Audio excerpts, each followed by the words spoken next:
Why give strangers so much power over your peace of mind?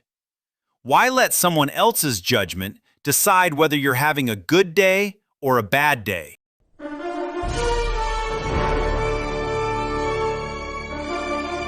Imagine this. You upload a photo. Nothing special, just a photo. You post it and move on with your day. 5 seconds later, you check the likes. 0. That's okay. 10 seconds later, still 0. Interesting. 30 seconds later, still 0. Now your brain starts acting like you've just been rejected from civilization. Then suddenly, 1 like appears. And just like that, life feels good again. The birds are singing, the sun is brighter, the economy is recovering. But here's the weird part. Nothing actually changed. Your life is exactly the same. The only thing that changed is that somebody pressed a button. Humans are strange. We say things like, "I don't care what people think about me," then spend 20 minutes rewriting a text message that only says, "Okay." We worry about how we look, how we sound, whether people like us, whether we fit in. Sometimes we won't even do things we enjoy because someone might judge us. And somehow, complete strangers can ruin our mood without even knowing we exist. So why does the opinion of other people have so much power over us? To answer that, we need to go back thousands of years. Back before social media, before online arguments, back when humans lived in tribes. Life was simple. If your tribe liked you, you got food, shelter, and protection. If your tribe didn't like you, you got the exciting opportunity of becoming dinner for something with sharp teeth. Fitting in wasn't about popularity, it was about survival. And even though the world has changed completely, our brains haven't updated the software. We have smartphones, artificial intelligence, and food delivery apps, but somewhere inside your head, there's still a tiny caveman screaming whenever someone leaves you on red. Think about it. Someone doesn't reply to your message. Your brain starts investigating. Did I say something wrong? Are they angry? Are they avoiding me? Someone disagrees with your opinion online. Suddenly, your brain acts like war has been declared. Your boss says, "Can we talk tomorrow?" Congratulations, your brain has already planned your funeral.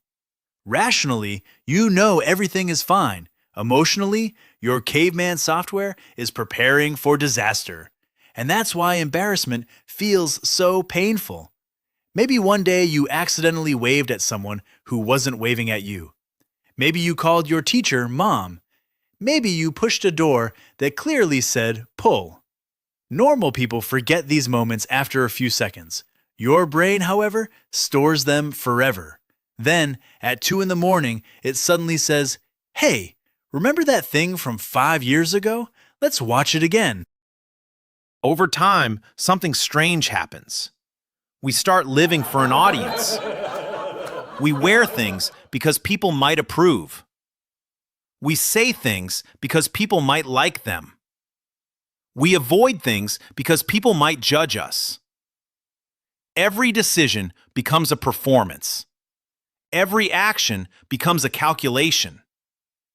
Every choice starts with the same question. What will people think? At that point, you're not really living your life anymore. You're managing your reputation. But here's the funny part. The people you're trying to impress are doing the exact same thing. You're worried about what they think of you. They're worried about what someone else thinks of them. And that person is worried about someone else. It's basically billions of humans standing in a circle, desperately hoping nobody notices how nervous they are. Psychologists call this the spotlight effect.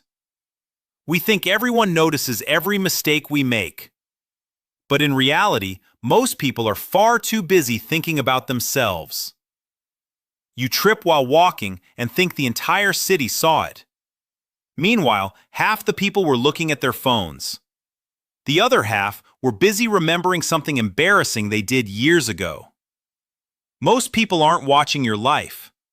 They're busy surviving their own. And this brings us to an interesting question. If you can't control what other people think, why let their opinions control your happiness? Philosophers have asked versions of this question for thousands of years. Why give strangers so much power over your peace of mind? Why let someone else's judgment decide whether you're having a good day or a bad day? Now, don't get me wrong. Caring about what other people think isn't bad. If nobody cared at all, society would be absolute chaos. The problem begins when your self-worth depends entirely on approval. Because if your happiness comes from other people's opinions, then your happiness doesn't belong to you anymore. It belongs to them. No matter what you do, somebody will approve of you, somebody will dislike you, somebody will misunderstand you, and somebody won't even notice you exist. That's life. So the next time you find yourself worrying about what everyone thinks about you, remember this. Most people are far too busy worrying about what everyone thinks about them. And honestly, that's probably the most freeing thing you'll hear today. And remember, most people aren't thinking about you. They're too busy worrying about what you think about them.